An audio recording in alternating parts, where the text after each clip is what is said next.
Welcome to the shores of some random island. Here, these crystal blue waters and excellent experiences with the locals are in store for you. At some random island, there are numerous sacred artifacts that actually hold no historical value for both you and the kids to take back to your countries that are way better off than ours. You can even participate in some of the Some Random Islanders' ancient rituals that were made up to appease tourism. We have successfully commodified our people and their cultural traits in an effort to get you tourists to give us your money. So what if we sacrificed our authenticity as a result? You modernized people keep coming to our island in search for an exotic taste of the other.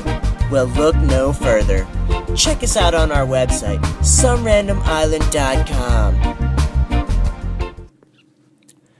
This island, while not a real tourist destination, is the harsh example of what can happen when a small island or nation begins to commodify itself for tourism purposes. The fear here is that this commodification of other will ultimately decrease the authenticity of the unique culture and history of the actual island. And Bell Hooks, in her essay, Eating the Other, Desire of Resistance, even goes so far as to say that the other is being exploited in a modern act of white supremacy. Hooks argues that when race and ethnicity become commodified as resources for pleasure, it forms a platform through which members of a dominating race can affirm their power over the primitive. In this case, the natives of some random island are being set up into the service of Western tourism. The commodification of culture is nothing new in society. An example of tourism diluting culture is found as early as 1988 in Dennis O'Rourke's documentary Cannibal Tours, where he followed white tourists in Papua New Guinea and interviewed both the tourists and natives, which showed that there wasn't any real historical significance behind any of the objects they were selling. However, the commodification of culture has been transformed through the digital era, and these less modernized nations are now using media to more effectively commodify themselves in an attempt to draw tourists. This is occurring more often as we have moved into the age of the internet.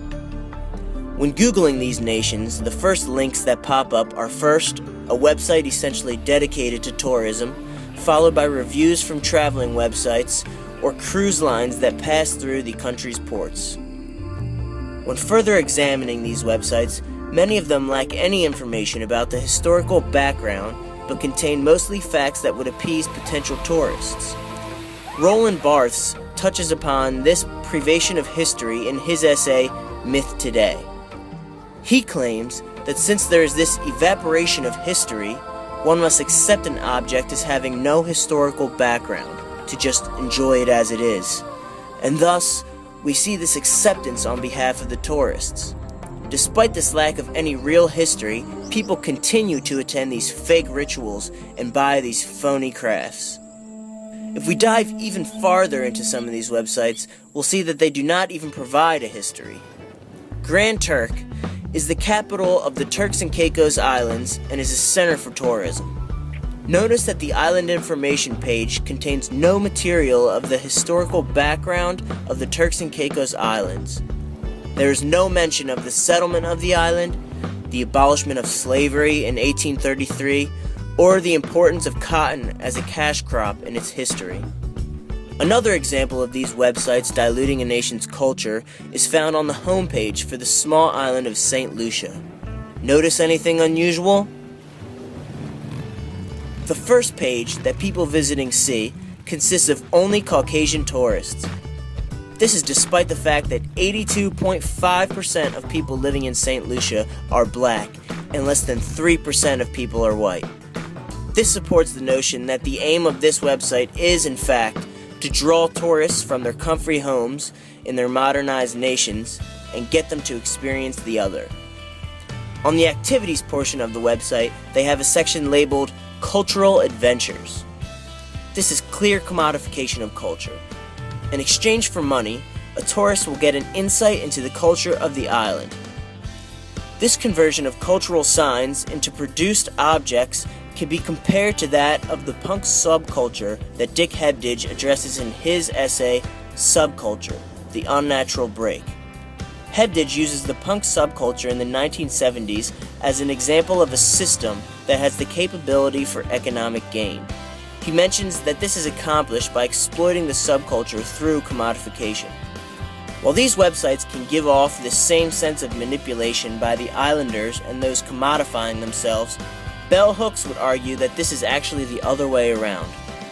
Hooks believes that the longing for the other on behalf of the tourists celebrates the continuum of primitivism for the small island nations. This makes sense because one might argue that this commodification of culture is not harmful, but rather beneficial to the islanders because it helps them advance economically. This is where the conflict resides. How can an impoverished nation, whose main source of income is through commodifying their primitivism, ever be expected to escape their primal state? This conflict, coupled with the lack of authenticity, are destroying the culture of some random island and all of the small nations that this island represents.